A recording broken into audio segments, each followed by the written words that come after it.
Well, hello, Martin Road. Mr. Hahn back with you guys. We're moving on to chapter 11 of Where the Red Fern Grows. So by the end of the reading today, we'll be more than halfway there.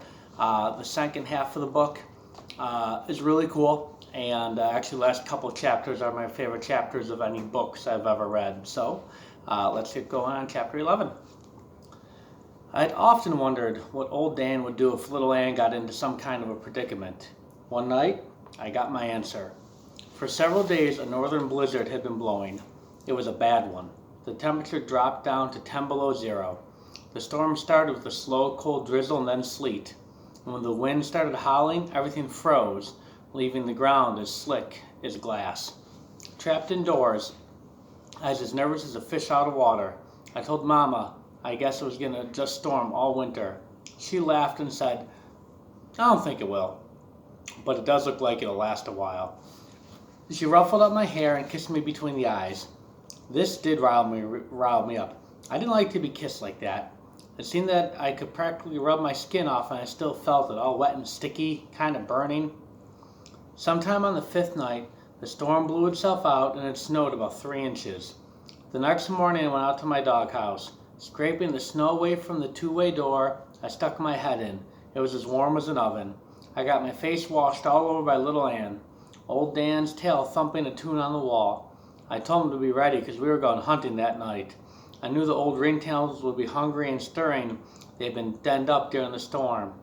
That evening as I was leaving the house, Papa said, Billy, be careful tonight. It's slick under the snow. It would be easy to twist an ankle or break a leg. I told him I would, and that I wasn't going far, just down back of our fields in the bottoms. Well, anyway, he said, be careful. There's no moon tonight, and you're going to see some fog next to the river. Walking through our fields, I saw my father was right about it being slick and dark. Several times I slipped and sat down. I couldn't see anything beyond the glow of my lantern, but I wasn't worried. My light was a good one, and Mama had insisted I make 2 little leather pouches to cover the blades of my axe. Just before I reached the timber, old Dan shook the snow from the underbrush with his deep voice. I stopped and listened. He bawled again. The deep bass tones rolled around under the tall sycamores, tore their way out of the thick timber, traveled out over the fields, and slammed up against the foothills. They seemed to break up and die away in the mountains. Old Dan was working the trail slowly, and I knew why. He would never line out until little Ann was running by his side. I never thought she would ever get there.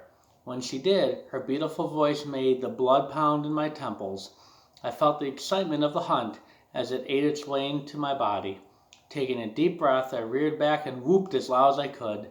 The coon ran upriver for a way, and then, cutting out of the bottom, she headed for the mountains. I stood and listened until their voices went out of the hearing. Slipping and sliding, I started in the direction I last heard them. About halfway to the foothills, I heard them coming back. Somewhere in the rugged mountains, a coon had turned and headed toward the river. It was about time for him to play out a few tricks. I was wondering what he would do. I knew it would be hard for him to hide his trail with the snow on the ground, and I realized later the smart old coon knew this too. As the voices of my dogs grew louder, I could tell they were coming straight toward me. Once I started to blow out my lantern, thinking maybe I could see them when they crossed our field, but I realized I didn't have a chance of seeing the race in the skunk black night. Down on the mountains they brought him, seeing a hound dog sound on his heels. The coon must have scented me or seen my lantern. He cut to my right and ran between our house and me. I heard screaming and yelling from my sisters, and my father started whooping. I knew my whole family was out on the porch listening to the beautiful voices of my little red hounds. I felt as tall as the tallest sycamore on the riverbank. I yelled as loud as I could. Again I heard the squealing of my sisters and the shouts of my father. I heard old Dan and little Ann. Their sounds bored a hole in the inky black night. The vibrations rolled and quivered in the icy silence. The coon was headed for the river. I could tell my dogs were crowding him. I wondered if he'd make it to the water. I was hoping he wouldn't, for I didn't want to wade the cold water unless I had to. I figured the smart old coon had a reason for turning and coming back to the river and wondered what trick he had in mind. I remembered something my grandfather had told me. He said never underestimate the cunning of an old river coon. When the nights are dark and the ground is frozen and slick, they can pull some mean tricks on a hound. Sometimes the tricks can be fatal. I was halfway through the fog-covered bottoms when the voices of my dog stopped. I stood still, waited and listened. A cold silence settled over the bottoms. I could hear the snap and crack of sap-frozen limbs. From far back in the flinty hills, the long, lonesome howl of the timber wolf floated down in the silent night. Across the river, I heard a cow moo. I knew the sound was coming from the Lowry place. Not being able to hear the voices of my dogs gave me an uncomfortable feeling. I whooped and waited for one of them to bawl. As I stood waiting, I realized something in the bottoms. Something was missing. I wasn't worried about my dogs. I figured the coon had pulled some trick and sooner or later they would unravel it. But the feeling that something was just not right had me worried. I whooped several times but could still get no answer. Stumbling, slipping, and sliding, I started on. Reaching the river, I saw it was frozen over. I realized what my strange, uneasy feeling was. I had not been able to hear the sound of the water. As I stood listening, I heard a gurgling out in the middle of the stream. The river wasn't frozen all the way across. The still, eddy waters next to the banks had frozen, but out in the middle, where the current was swift, the water was running, leaving a trough in the ice pack. The gurgling sound I heard was a swift current that had sucked its way through the channel. The last time I heard my dogs, they were downstream from me. I walked on listening. I hadn't gone far when I heard old Dan. What I heard froze the blood in my veins. It wasn't the bawling of a trail or the giving the tree bark. It was one long, continuous cry. In his deep voice, there seemed to be a pleading cry for help. Scared, worried, and with my heart beating like a churn dasher, I started toward the sound. I almost passed him, but another cry let me know where he was. He was out on the ice pack. I couldn't see him through the fog. I called to his name and he answered with a slow whine. Again I called his name. This time he came to me. He wasn't the same dog. His tail was between his legs and his head was bowed down. He stopped about 7 feet from me. Sitting down on the ice, he raised his head and howled the most mournful, painful cry I've ever heard. Turning around, he trotted back out on the ice and disappeared in the fog. I knew something happened to little Ann. I called her name. She answered with a pleading cry. Although I couldn't see her, I guessed what had happened. The coon had led them to the river. Running out on the ice, he leapt across the trough. My dogs, hot on the trail, followed. Old Dan, a more powerful dog than Little Ann, made his leap. Little Ann had not made it. Her small feet probably slipped on the slick ice, and she fell into the icy waters. Old Dan, seeing the fate of his little friend, quit the chase and came back to help her. The smart old coon had pulled his trick, and a deadly one it was. I had to do something. She would never be able to get out by herself. It was only a matter of time until her body would be paralyzed by the freezing water. Laying my axe down, I held my lantern out in front of me and stepped it on the ice. It started cracking and popping. I jumped back to the bank. Although it was thick enough to hold the weight of my dogs, it would never hold me. Little Ann started whining and begging for help. I went all to pieces and I started crying. Something had to be done and done quickly or my little dog was going to be lost. I thought of running home for a rope or my father, but I knew she wouldn't last till I got back. I was desperate. It was impossible for me to swim in the freezing water. I couldn't last for a minute. She cried again, begging for the one thing I couldn't give her: help. I thought, only if I could see her, maybe I could figure out some way to help her. Looking at my lantern gave me an idea. I ran up the bank about 30 feet, turned and looked back. I could see the light, not well, but enough for what I had in mind. I grabbed my lantern and axe and ran for the bottoms. I was looking for a stand of wild cane. After what seemed like ages, I found it. With the longest one I could, I hurried back. After it was trimmed and the limber end cut off, I hung the lantern by the handle and started easing out on the ice. I saw old Dan first. He was sitting close to the edge of the water looking down. Then I saw her. I groaned at what I saw. All I could see was her head and her small front paws. Her claws were spread out and digging into the ice. She knew if she ever lost that hold, she was gone. Old Dan raised his head and howled. Hound though he was, he knew it was the end of the trail for his little friend. I wanted to get my light as close to little Ann as I could, but my pole was a good 8 feet short. Setting the lantern down, I eased the pole from under the handle. I thought, I'm no better off than I was before. In fact, I'm worse off. I can see when the end comes. Little Ann cried again. I saw her claws slip on the ice. Her body settled lower in the water. Old Dan howled and started fidgeting. He knew the end was close. I didn't exactly know when I started out toward my dog. I had taken only 2 steps when the ice broke. I twisted my body and fell toward the bank. Just as my hand closed on a root, I thought my feet touched bottom, but I wasn't sure. As I pulled myself out, I felt the numbing cold creep over my legs. It looked so hopeless. There didn't seem to be any way I could save her. At the edge of the water stood a large sycamore. I got behind it, anything to blot out the heartbreaking scene. Little Ann, thinking I deserted her, started crying and I couldn't stand it. I opened my mouth to call old Dan. I wanted to tell him to come on, we'd go home, there was nothing we could do. The words just couldn't come out. I couldn't utter a sound. I lay my face against the icy cold bark of the sycamore. I thought of the prayer I said when I asked for help to get my 2 hound pups. I knelt down and sobbed out another one. I asked for a miracle which would save the life of my little dog. I promised all the things a young boy could if he would only help me. Still saying my prayer and making promises, I heard a sharp metallic sound. I jumped up and stepped away from the tree. I was sure the noise I heard was made by a rattling chain on the front end of a boat. I shouted as loud as I could, "Over here, I need help, my dog is drowning." I waited for an answer. All I could hear were the cries of little Ann. Again I hollered, "Over here, please, over on the bank, can you see my light? I need help, please hurry." I held my breath waiting for an answering shout. I shivered from the freezing cold of my wet shoes and overalls. A straining silence settled over the bottoms. A feathery rustle swished by the blackness. A flock of low-flying ducks had disturbed my loud shouts. I strained my ears for some sound. Now and then I could hear the lapping slap of the ice-cold waters that swirled this way and that. I glanced at little Ann. She was still holding on, but I saw her paws were almost at the edge and I knew her time was short. I couldn't figure out what I heard. The sound was made by metal striking metal, but what was it? What could have caused it? I looked at my axe. It couldn't have made the sound. It was too close to me. The noise had come from the river. When I looked at my lantern, I knew it had made the strange sound. I left the handle standing straight up when I had taken the pole away. Now it was down. For some unknown reason, the stiff wire handle had twisted in the socket and dropped, as it had fallen and struck the metal frame, making the sharp metallic sound I heard. As I stared at the yellow glow of my lantern, the last bit of hope faded away. I closed my eyes, intending to pray again for the help I so desperately needed.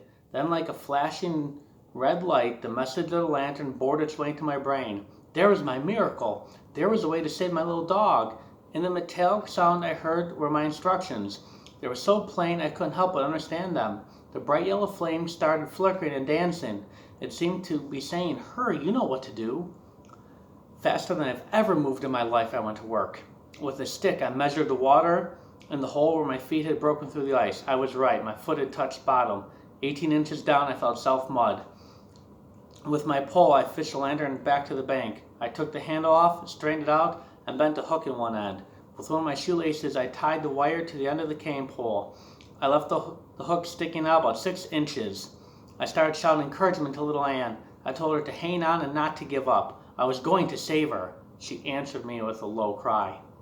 With the hook stuck in one of the ventilating holes in the top of my light, I lifted it back out on the ice and set it down. After a little wiggling and pushing, I worked the hook loose and laid the pole down. I took off my clothes, picked up the axe, and stepped down onto the hole in the icy water. It came to my knees. Step by step, breaking the ice with my axe, I waded out.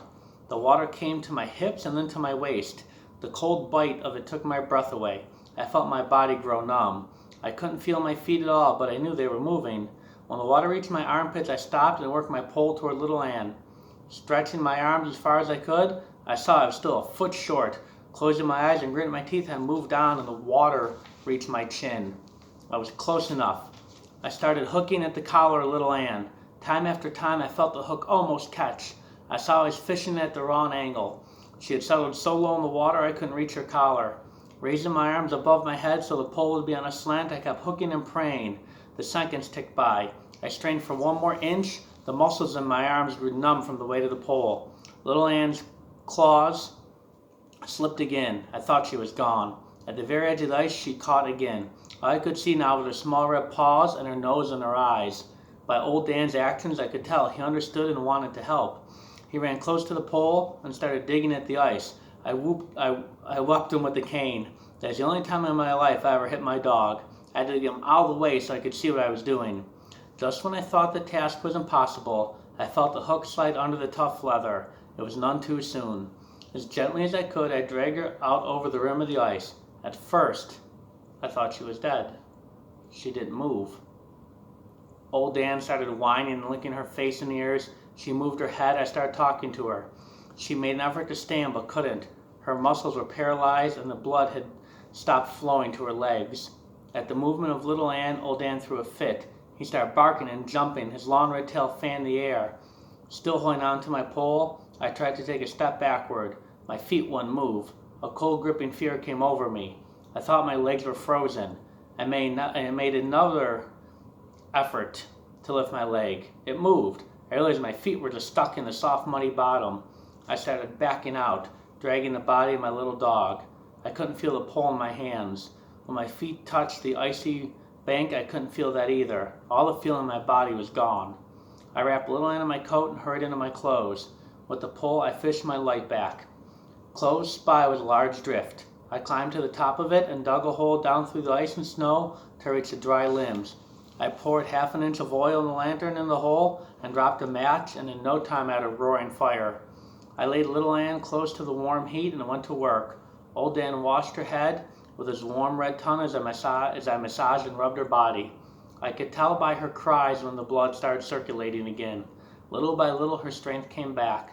I stood her on her feet and started walking her. She was weak and wobbly, but I knew she would live.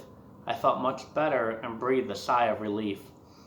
After drying myself out the best I could, I took the lantern handle from the pole, bent it back in its original position, and put it back on the lantern, holding the light out in front of me. I looked at it.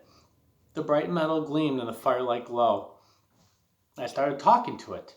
I said, "Thanks, old lantern, more than you'll ever know. I'll always take care of you. Your globe will always be clean, and there'll never be any rust or dirt on your frame." I knew if it had not been for the miracle of the lantern, my little dog would have met her death that night. Her grave would have been in the cold, icy waters of the Illinois River. Out in the river, I could hear the cold water gurgling in the icy trough. It seemed to be angry. It hissed and growled as it tore its way through the channel. I shuddered to think of what would have happened. Before I left for home, I walked back to the sycamore tree. Once again I said a prayer, but this time the words were different. I didn't ask for a miracle. In every way a young boy could, I just said thank you. My second prayer wasn't said with just words. All of my heart and soul was in it. On my way home, I decided not to say anything to my mother and father about little Anne's accident. I knew it would scare Mama, and she might stop my hunting. Reaching our house, I didn't hang the lantern in its usual place. I took it to my room and set it in the corner with the handle standing up. The next morning, I started sneezing and came down with a terrible cold. I told Mama I got my feet wet. She scolded me a little and started doctoring me. For 3 days and nights, I stayed home.